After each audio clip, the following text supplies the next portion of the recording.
What's going on, everybody? Welcome into another episode and another week of the What the Puck podcast. I'm Nick. That's Gunk, and Gunk. What's up?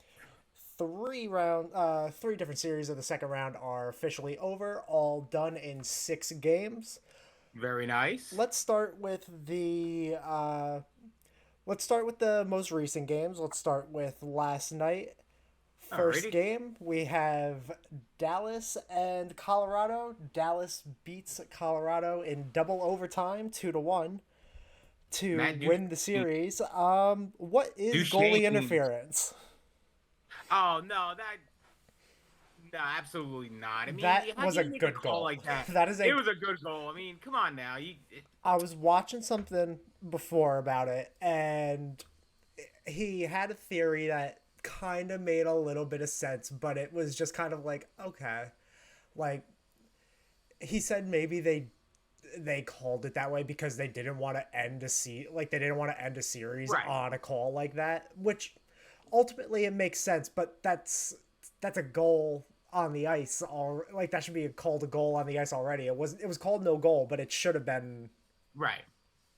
it. But no, if it's gold the regular season, it's a gold anywhere. You can't take into consideration what the time of the game, the series, the number of games. You can't take that. If it's a good goal, it's a good goal. So, sorry about it. No crying. You gave up the goal. Series over. Dallas advances. Enough said. No So complaining about bullshit. so now that Dallas advances, they're waiting on the winner of Edmonton and Vancouver. Yes, which has been a tremendously entertaining series. Like really It tremendously really entertaining. has. Going It's been back going. and forth. Oh yeah. I'm hoping for Edmonton tonight so they can force a game 7 because I would like to see a game 7. But my Oh question yeah. for you is, who would you want Dallas to face? Because Dallas is such a stacked and deep team throughout.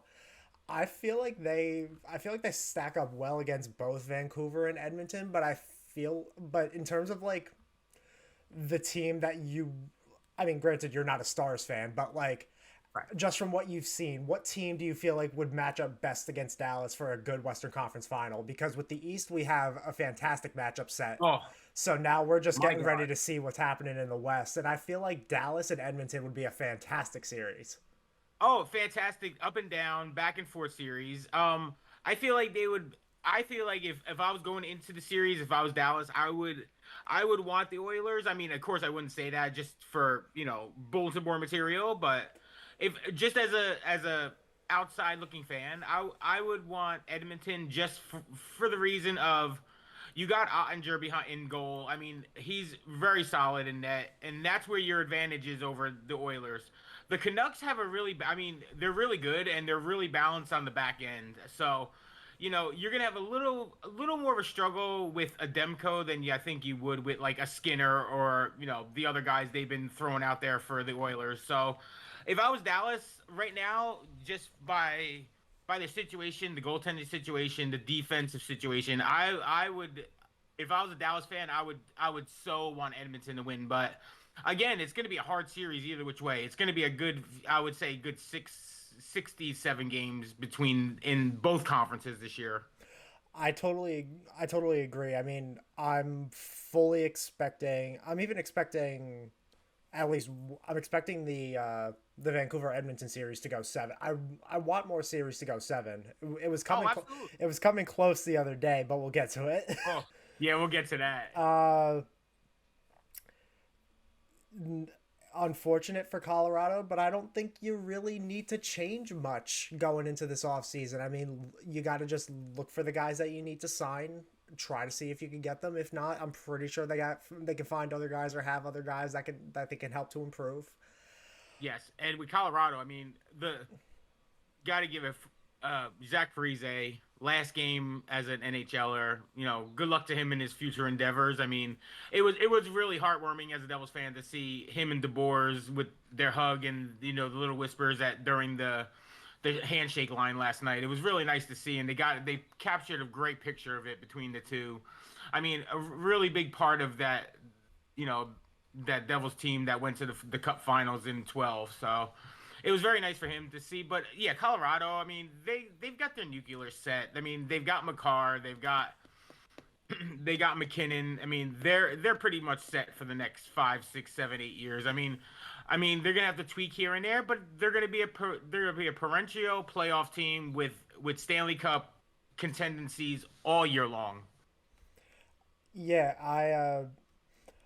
I agree that they've had what they needed to for a Yeah. long time. I mean, a lot of the And as guys. last year, and as you see the last year, like last year, it seems like the East was the really killer conference to get out of. This year, the West is like, I mean, you got to be a tremendously awesome team to get out of this conference this year. I mean, look at the two teams that are, well, the three teams, but the two teams that will be standing.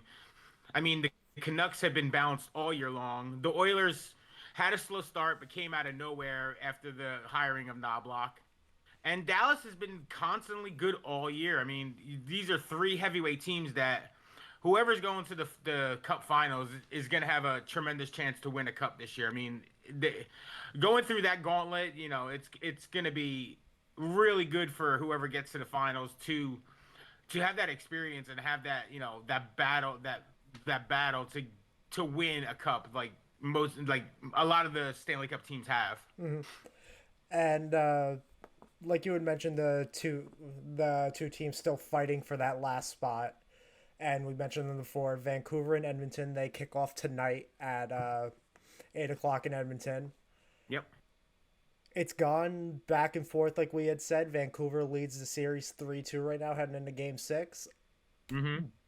Do they do they finally pull it off and stop flip flopping? Do I you think? again, I got a feeling this is going seven. I feel like the Oilers are going to come out tonight determined, ready to play. They're going to be in front of the home fans. I mean, I just had I had one of those feelings that I feel like the Oilers are going to come out and put this game away maybe within like the second period, and we're going to get ready for a game seven in Vancouver. Although I did say that did I say that the other day though, and did I eat my words, man? Oh my God, what a comeback! Yeah, well, Uh, we love comebacks, but mm, we'll get into it. mm. We got more stuff to get into. Oh, absolutely, no. Uh, so right now with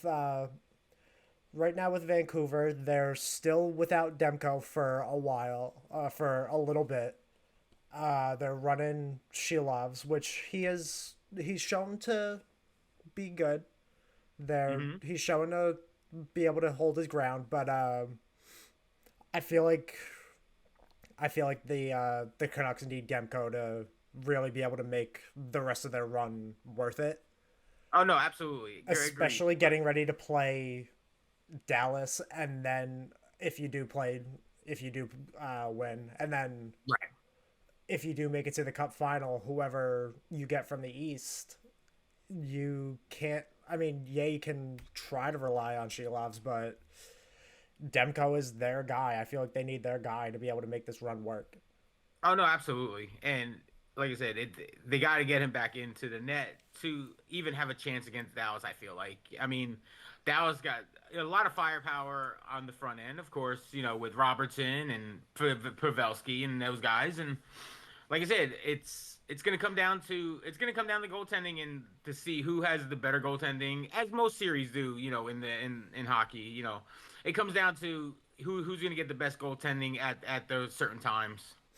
Absolutely, and let's transition over to a series that had goaltending that just dropped off the face of the earth at given times. Heading into this second round, the first game of this series, this team won 5-1 on the road. And they thought that they were going to win the rest of the fucking playoffs. They thought that they were getting the cup handed to them right then and there. Nope. Nope. Boston, you're done. Again, Toodles to Boston. Unfortunately, gone. Although, like I said, you did kind of predict it after the after Game 3. I mean, you just didn't. It didn't look like they could hold up to the firepower and to the team play of the Florida Panthers. And they just proved what they did last year, that it wasn't a fluke that this Boston team did not beat this Florida team, and seems like Florida has their number. And ever since the beginning of the playoff last year, the Panthers have been really putting on a hurting on these teams. And like I said, going into the finals on Wednesday, this is going to be a tremendous series. I mean, all year this is going to be this is pretty much what everyone was looking forward to in a Eastern Conference final was the two top teams in the conference going at it, balancing it out. I mean, it's going to be a tremendous series, and you got lots of stars, you got lots of lots of headlines going into this. It's gonna be tremendous, and again, just having New York in a final is going to bring lots of attention to NHL and hockey in general. Just having a New York-based team in there. I mean, you can't deny. Like I said, we were talking about it a couple weeks ago. You can't deny the level of media that's going to cover it now that one of the high-ranking New York teams is in it. Absolutely, but even with Florida now, with how big of their market's becoming, it's going to be definitely well covered everywhere. But right now, to cover up this series, it seemed like Boston finally knew how to keep games more competitive, but Florida was just really battering them down on defense. You can't have three shots in a first period. We'll No. get to that because I have thoughts. You can't have more. You can't have three, four shots in a period, especially the first period, and then be down. Right. Like you can't No. be losing and then still have to be like 17 shots behind. Yep. Absolutely. This Florida team just overwhelmed Boston, and I didn't even feel Mhm. like Boston was that good of a team this year to even Oh. like justify being here. But I just don't. I also feel like the Leafs wouldn't have been that much better of a series. But Oh no, it would have been. It would have been way worse. It probably would have ended in 4-5. In all honesty, I mean, like I said, Boston was good again. It seems like it's the rivalry thing. Boston was good enough to get through Toronto, and now their kryptonite has come, and they have been eliminated by the Panthers, which again they've had struggles with all year against the Panthers, going into even let's say last year's playoffs. And Panthers are just showing that they are a dominant team and have another run in them. And it wasn't. And again, it's nice to know because it just proves last year wasn't a fluke that they just got into the playoffs and they made this tremendous run to the finals. This is proving that this team, has finally come together. And like I said, it's going to be a tremendous series starting Wednesday. absolutely, and with this loss now, Boston I feel like has some questions that need to be answered, and I feel like one of the questions that needs to be answered is it time for rebuild? Right. Because you are yes, you had that fantastic season last year. Nothing came of it. Nothing has come of any of your seasons since 2019 when you made the cup final and lost. So, is it time to get rid of some of the guys that you have? I mean, obviously Pasta's untouchable, Right. but do you start looking at maybe getting rid of like Marchand or somebody and getting new guys in to maybe try to change what this Boston team is about? I mean, granted they have a lot of talent, but when you're relying on Pavel Zacha for a lot of your goals, you're starting to creep towards a level of like no return that I can't Right. seem to justify. Like yes, this team is still very competitive, but again, Pavel Zacha.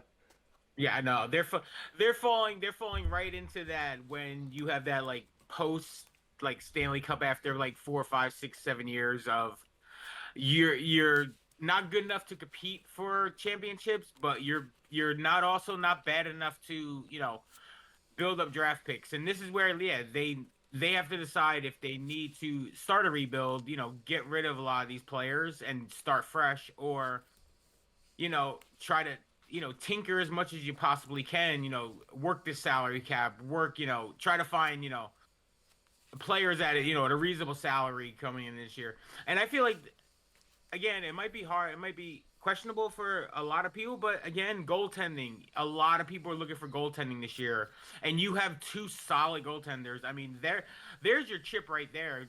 Number one chip should be, hey, do we get rid of both of these guys or one of these guys to to make up some trade capital to get a good player, to maybe put it over the hump. But then again, with goaltending nowadays, when you have two, I mean, that's like a treasure trove of like of of trade stock you have. I mean, like I said, but do you want to break up the chemistry those two have together? I mean, sometimes with something like that, you just, if you break up a little tandem like that, both of them or one or both of them just go to hell. And would it be a risk to trade, to trade one of them to, another team, or maybe get I it mean, like unless the against proper good? deal is there, I mean, Right, you wouldn't trade them. I mean, obviously, of course, Swayman going into July 1st is an RFA. Olmark has right. one more year on his deal. Mhm. I can't talk. Nah, Olmark has one more year on his deal until 2025, 2026, and that's at 5 million. So, I mean, yeah, you can. I feel like you prioritize making sure Swayman is re-signed oh, because absolutely, yeah. he's the goalie that you want to keep around. Because throughout the entire playoffs, he was the reason why Boston stayed in for as long as they did. No, If absolutely. Boston had won the cup, Swayman was probably going to be the Conn Smythe winner for them. Oh no, absolutely. He So played tremendously for them, kept them in this series. Absolutely. I feel like you need to start looking for a little bit more than Patrick Maroon on your bottom pair, not your bottom pairs, but your bottom lines. Yeah. You, Well, again, they also again when you're going into like you said like a trade deadline, your record says that you're solidly going to be in the playoffs. I mean, you're looking for like the tinker with pieces and yeah, stuff. but And like, I Patrick can Maroon understand, is like a tinker I can piece. I mean, understand that, but 36-year-old Patrick Maroon is not really right. like if you're still trying to be competitive and you know that you can. 36-year-old Patrick Maroon is really not what needs to do it for this team. Right, exactly. No, It I just totally get that. it just seems like instead of having a decent mix of young and old, they have a really nice chunk of old guys and then like three really good young guys. Right. And then again, that goes back to like you said, do you want to just implode the team? Do you want to implode them, to get these young players, stepping up to the mark and stuff? And it's always hard because you never know, you just never know like who's going to be your impact player when you have the players right now and you don't want to get rid of them. That's why I was saying it's kind of they're in that middle like range right now of like they're they won a cup years ago, they're starting to come down from it, and it's like like I said, do you totally blow it up like a Chicago did? Chicago totally blew it up, and they have reaped the rewards of it. They've got Bedard, they've got a high draft pick this year, so they're doing the normal traditional rebuild of getting bad, getting draft picks, getting star players in the draft. So do they want to do it like a Chicago way where they, they seem like they're just, blowing it up for, 5, 6 years and then, getting all these good players and, and making another run, in from years from now with younger players. Do what the Devils did. Say you're going on a rebuild for a little bit, make one round of the playoffs, get swept, and then do good. Yeah, yeah, well, No, you lost in five to Tampa. we lost in 5 to Tampa, It was yes. a And loss in that five to Tampa. I can't say get swept. Don't get lost. swept. Losing five to Tampa. Hey, that was a good run. That was a I good mean, run.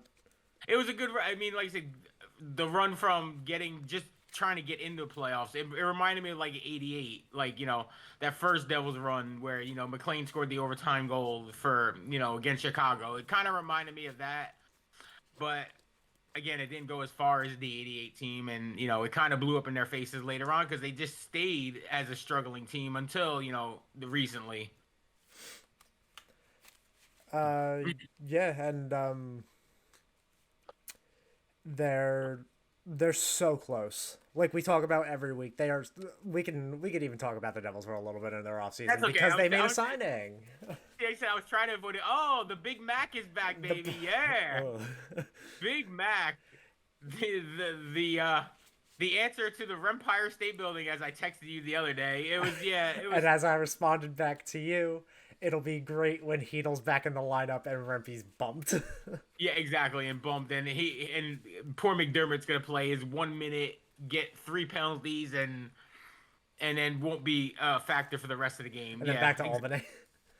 I mean, again, it's nice. I mean, it's cool that he's back. I mean, 3 years. I mean, for $1 million, a little That's too much. I would have went maybe one, maybe two to stretch it out, but three is okay. kind of a long term commitment. But again, he's a bottom six player. Won't play all the games. I mean, he'll be in there certain times. So, I mean, for $1 million, I mean, It'll be nice if you run into like unfortunate injury troubles or something on the bottom, and when you have guys stepping up, you could slot them in.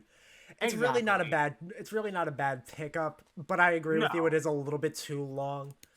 The money's definitely fine, but I agree. 3 years Yeah. is a little bit too much. I feel like one or two could be fine.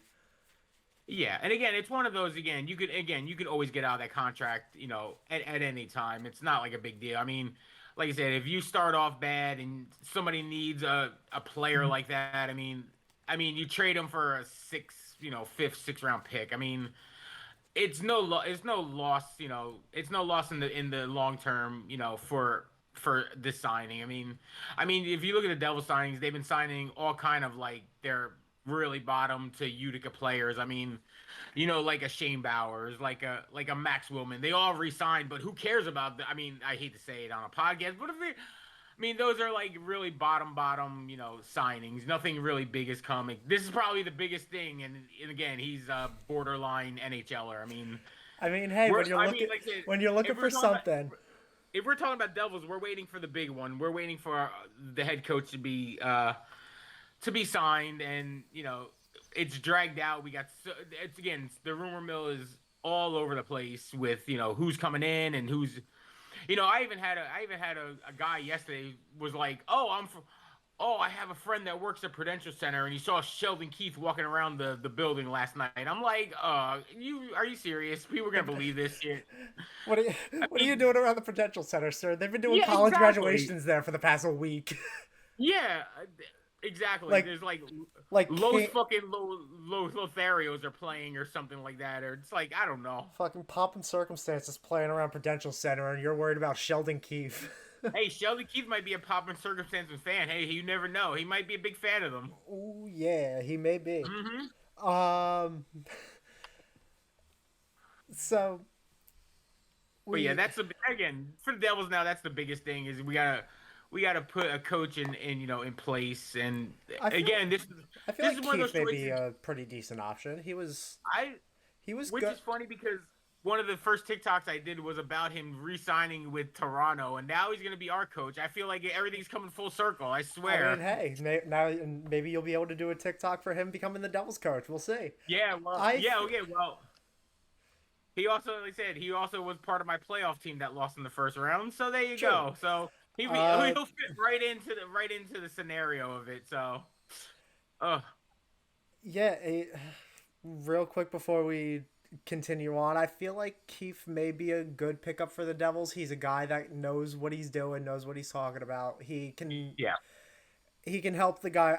I feel like he can help the guys on this team that are a bit younger, that are still yeah, trying to figure it out. I agree. I No, feel like if they could pull that off, that's a step in the right direction for them. I like this. I would go him one and Woodcroft two. That's right now from the rumors and everything coming out. Those are the two I'm looking forward to. Like at that I'm looking forward to them signing. Anybody else, I'd probably be like, let's see who it is first, and see how they mix well with, are they a younger coach? Are they gonna be able to, rally young players to play, in the modern NHL? Like I said, that's why we'll get to it in a few minutes with the Berube signing. I feel like Berube is perfect for the Toronto situation. They're a little older. They've had, pretty, they had some playoff experience. He knows how to control like the big head, the big stars of the team, and I feel like those two together are going to be the two elements are going to be really great together. I I feel like I'm gonna have to disagree with you. Okay. Berube doesn't feel like the coach that Toronto needs. It feels like another. It feels like a slightly better Babcock. Okay. Um, I don't feel like Berube has the voice to really get this team into a gear that is necessary, that they need to show, and like to show that they have, Hmm. because they couldn't even do it under fucking Sheldon. No, Like that's understandable. Berube was good at the time for St. Louis. He was the voice they needed. He was tough on them, but tough enough to get them motivated. But I feel like even 2019 wasn't that long ago, but it just feels like the game has changed enough, and the game is different with the Leafs. How they play the game is different, how they see the game is different because of all the talent that they have. I don't feel like Craig Berube is the best choice for this team, but a lot of it still comes down to talent on the team. The coach isn't playing. Right. They we can't make assumptions on if a coach is going to be bad or not until we see them behind the bench in an actual game, because we haven't seen them play under him yet. So Right. while I it may be not the best signing, it could be the best thing for Toronto. We'll see. Right. Again, and I'm only going by the only thing that I get two things. I got one for, one against for this signing was the one where he does bring a toughness to this team that I think they were lacking, like at the end of the season and in the playoffs. They were it just seemed like they were lacking that toughness that they needed, where I feel like a Berube, as he brought in as a player, can bring that toughness to this team. But my also against is I'm also against like a lot of coaches that win a Stanley Cup like 1 year and they're kind of like one hit one. Not that I don't want to say he's a one hit wonder, because I'm sure he had a pretty good record with St. Louis, but I get really worried about those 1 year, like those outlet championships, like where a weird team wins one and it's like the head coach gets all the credit for it. Oh, I know it's terrible to say because he was a great coach, but I feel like a Mike Keenan was like that. Like he had this tremendous team with the Rangers in '94, and again he never pulled off another Stanley Cup anywhere else.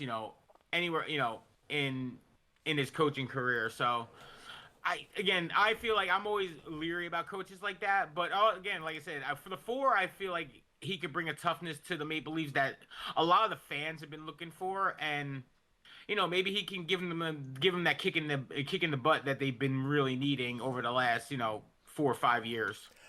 I I agree with you. They definitely need to find that kick in the ass to wake them up, Yeah. because they've got demons. But like you had mentioned with Berube's postseason records, I have them up here, and Yeah. as a coach, he's made it to the playoffs 5 times. First in 2013, 2014 with the Flyers. They lost in the first round in 7.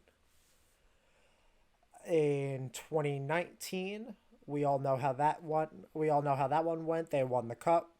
Mm-hmm. 16 and 10 that year.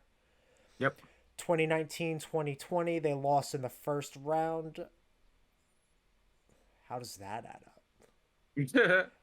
How do you lose in the first round but show you played 9 games? Well, 2020 was the COVID year, so that might have been like that weird like bubble kind of thing. Oh, yes, that's right. Yeah. The qualifying round. The qualifying, That's that's right, what the it was. qualifying round in the bubble.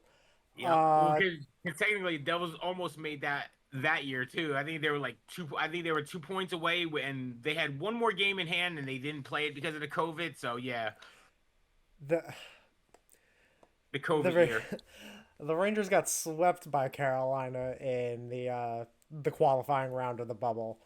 But in speaking of sweeps, in 2020, 2021, the Blues got swept in the first round. Hmm. And then In 2021-2022, the Blues lose in the second round with a win with a record of 6-6. There you go. See, So 27, 27, yeah, 27 wins as a coach oh, in in the the playoffs. playoffs.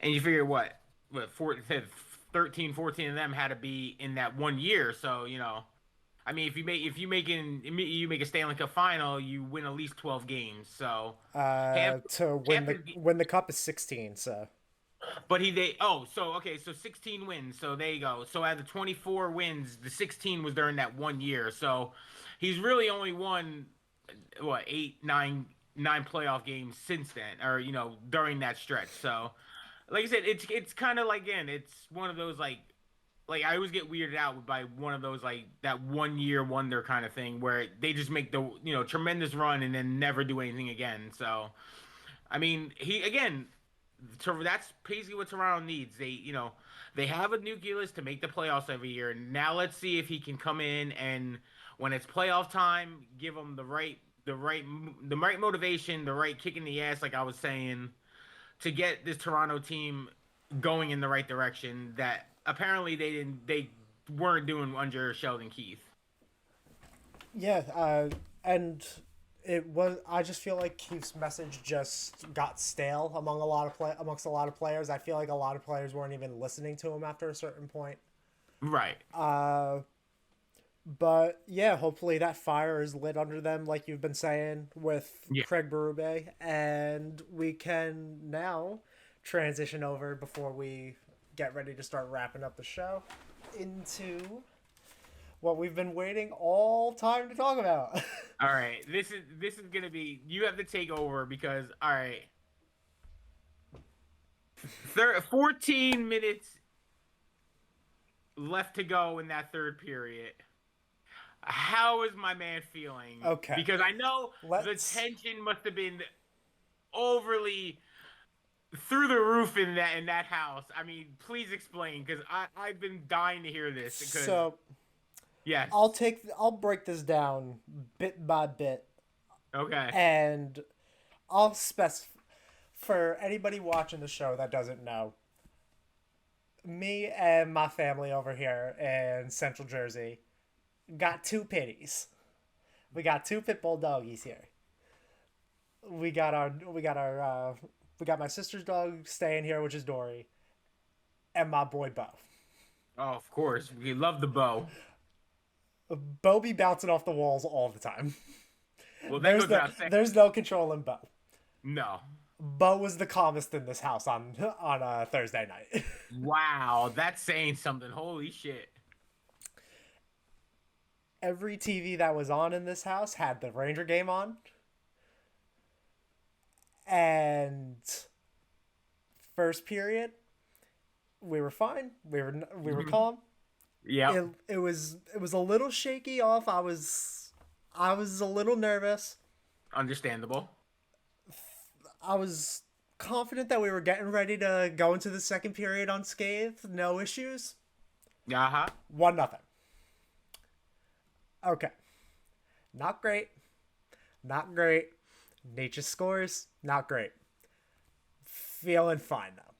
I'm not entirely dejected yet. No, you're 1-0. You're still within striking distance. This team can do it. Yeah, you can do it, right. So we head into the second, and Kreider takes a cross check. Not what you want to see after Carolina's power play has woken up a little bit. Mm-hmm. Get to the end of that power play. Igor can't squeeze the puck against them. It squirts past them. Seth Jarvis is sitting right behind him on the doorstep. Absolutely. Banks it in. Kane's up 2-0. The dejection is starting to get worse. Okay. It's But start. but you still got a whole period. You're like, okay, There's still time there's left, still but time left. but the confidence has dropped And significantly. oh, okay. I love it. I love uncomfortableness. This is awesome. A little bit, like a minute passes. I don't know how this puck went in. It was in and out so fast, I thought it never went in. Right. Trocheck scores off a tip in from a nice feed from Panarin. Gets past Anderson. It's 2-1. Okay. We're good. All right, Fellas, we're good. We're back right. within one. We have a little bit of momentum. Let's build on this. A couple minutes later, Aho scores. And I'm done. And the build, if you watch the highlights of that Carolina building goes fucking nuts. Nuts. I mean, they were dejected on getting the 2-1. They're like, all right, they started feeling the here we go, and Aho puts it in, and that place explodes, and I was like, It was rough. Ooh. And then we take a little bit more time. And I was just sitting there. I was on the floor at this point, I was sitting on the floor. I couldn't even do a couch. He was on the fetal position, rocking back and forth. And then we think we get a break. The Rangers think they get a break. Kreider gets the puck in center ice. Feeds it to Ryan Lindgren. Beautiful breakaway. Nobody around him. People just behind him watching him. Gets in on Anderson. Dekes him. Puts the puck 5-hole. And with a fucking cape on, sliding through Jordan motherfucking Martinook. Marduk. With the save of the century. Mm-hmm. And that's when I lost all hope. It was done. ESPN cut to Lindgren on the bench. His head was down, and I'm pretty sure he was screaming into the floor. And I lost it because I was just like, that is not championship mentality. You just having your head hanging down. You're screaming into the floor. I was like, you're a loser just like your fucking brother. You suck. That's why you didn't score. You deserve to have that stopped on you. I was ripping. Okay. And then we get to the third. And Chris Kreider. Oh, this motherfucker, I swear. The lifer Oh my of this God. organization. Oh. Puts the team on his back. Oh, did he really? And 6 minutes in, he scores to make it 3-2. Off an atrocious goal by Anderson to let up. That little tap in on the side of the net right there should never go in. 5-6 minutes later, the Rangers get a power play, to which we have to pose the question, what is a cross check? That was a cross check. Yes. Rod apparently thought that it wasn't and was upset about it. It was not a push into the boards. It was a full extension. No, it definitely was. So on this power play, one that had not scored in its last 9 attempts gets one. Uh-huh. And now it's 3-3. and it is 3-3. Uh-huh. And I don't even celebrate Oh, see, yeah, my guts are I'm not even a fan and my guts are bubbling because for you. on the goal to make it 3-2, I was excited, but the only thing in my mind was do it again. Yep. It's cool that you got it back to one goal. Do it Mm-hmm. again. Yep. Got the power play. Kreider with a nice tip in front. Goes right under the bar. And there's hope now. There's some hope bubbling up. There's some hope. There's some hope in this tunnel. Yep. There's some there exactly. And but the same mentality stuck. Do it again. Do it again. Yeah, you're tied, but now it's 0-0. Do it Right. again. And then this motherfucker does it again. Does it again. Off. And I guess, like Loft to the AHL, Lindgren heard me through the TV. He sure did. Beautiful wraparound feed. Finds Kreider right in front after he boxes out Chatfield. Uh-huh. 3 goals. Each of them coming about 4 to 5 to 6 minutes apart. Before the third period, during intermission, Kreider said, I'm going to get one. And he got 3. And then a Barclay Goodrow every net, whatever. Yeah, exactly. Whatever, it's 5. At that It's point, 5. who gives a shit?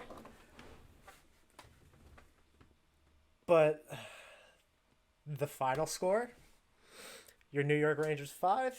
Well, my New York Rangers 5. Your New York Rangers, not ours. This is And those pesky Canes 3. Rangers win the 5-3. series 4-2 and head on to the Eastern Conference Finals. And I wasn't afraid of no Shane Helms. I ain't afraid of no motherfucking cats. Hey, like I said, this series is gonna be so. Again, when this first series started, I thought this was gonna be a good series, and then the Rangers came out and dominated the first 3 games, and I'm like, wow, okay, this Rangers team is looking really good. They're solid. They're 7-0. There's comparisons to the '94 team when they went 7-0, and they're ready to make it 8-0. Let's sweep the Canes. Let's get ready for the conference finals. And then game 4 comes and it's like, okay, well, they got their one, whatever, Because okay, no it problem. was like, okay, cool. It was okay, cool. We got there one. Still the 94 comparison. 94 compare. We're going back to the Garden. We'll clinch it at the Garden, game 5, no problem. Boom. And then you lay an egg. you lay the biggest fucking egg in front of that Garden crowd. Those poor people paid thousands of dollars to watch that fucking ridiculousness. And now, again, as an outsider, I was like, oh boy, here we go. The floodgates opened. The floodgates open. They have life. And then, like I said, for 2 periods, I was like, oh, this is going 7. This is I was full unexpected. I was so ready to say, okay, we'll see you in New York. I was so ready to watch a hockey game tonight. And then 100% agree with you. And then the man that was there 10 years ago, said he's not doing this again. No. I mean, again, let's see how far the Rangers can go. But let's just say, and we'll play a little hypothetical. If the Rangers do go on and do successfully win the cup this year, is this Kreider moment just as big as maybe the Messier moment? You feel like? I mean, it's not gonna be as big just because of the scenario but what you told me, they kind of like, all right, I'm gonna go get one. That sounds almost like I mean, again, it's not up to the point of the Messier. We're winning this game, but do you think in the long haul, if they do win the cup, will this be like one of those moments? This will it will definitely be one of those moments, but it's not newspaper published Right. moment like Messier saying we're going to guarantee a winning Of game course. 6. It's definitely up there, Right. but you got to win the cup to make it that moment. No, absolutely, and that's the scenario. Like I said, all hypothetical. If they win the cup, now for somebody as young as you are, like, would this be your Messier moment? If they do win the cup, like, is this your Messier moment? Like a lot of the older fans, like I said, like your father, like he Uh will tell you that was their moment of like, all right, we're doing this tonight, and it was almost the same case scenario. The Devils went up a few goals. Messier takes over game 6, wins the game, goes back. Of course, we all know what happened with Stefan Matteau, double overtime, heartbreaker. But for your generation, do you feel like if they do win the cup, would this be your guys' kind of moment? uh it very much so may be, but this was kind of, I feel like it asked a couple more questions than it answered of like where the fuck was this in games Right. 4 and 5, Right. because while in the granted if the Rangers do go on and can actually seal the deal on everything, this will be the moment that got them there, but I don't feel like it's going to be that, like you said, that same level, because Right. you're we're in an age now with this Rangers team where you expect these guys to play up to their contracts. This Right. is, and I think it's because we are more well aware of how much money these guys are truly making to I can agree play with that. to play for these contracts. So if you're making millions and millions of dollars like you are, you should. I mean, granted, I'm not expecting you to score a hat trick every game, Right. but I'm expecting you to step up and get there, No, absolutely. because it wasn't the team's captain having to do it. Right. Okay. It I can it, agree it with that. was it was the spiritual captain, and Right. I feel like that was good, but Truba should be stripped of the captaincy if that's what we're getting to. Yeah, I was thinking that the whole when I was watching those highlights, I'm like, Like, how is granted, this guy? he won the Messier Leadership Award for leadership on and off the ice, but like, he's a good leader off the ice. But I just don't feel like he has that command Right. that a captain needs, especially for a team like the Rangers that have so much history with such fantastic captains. Right. No, absolutely. But yeah, it was definitely tense for around 45 minutes I'm in sure this it was. house.